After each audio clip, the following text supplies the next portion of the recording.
ভোটের নির্ঘণ্ট তখনও ঘোষণা হয়নি, কিন্তু বঙ্গে এসে গিয়েছিল 150 কোম্পানি কেন্দ্রীয় বাহিনী। ধাপে ধাপে সেই বাহিনী তাদেরকে নিয়ে আসা হয়েছিল।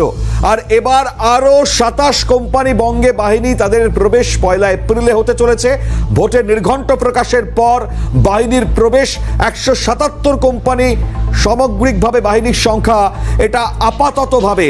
এবং এটা হয়তো বলতে দ্বিধা নেই যে নির্বাচন কমিশন তাদের ভোট সুষ্ঠুভাবে পরিচালনা করবার জন্য, কারণ এ বঙ্গ মানেই ভোট সন্ত্রাসের বঙ্গ, আর তাই সর্বাধিক কেন্দ্রীয় বাহিনী তার মোতায়েন হবে এ বঙ্গে।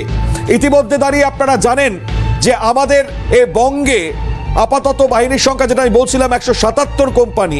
আর আমাদের বঙ্গে ভোট মানেই যে রক্তপাত, সেই ছবিটা লাগাতার কন্টিনিউয়াস।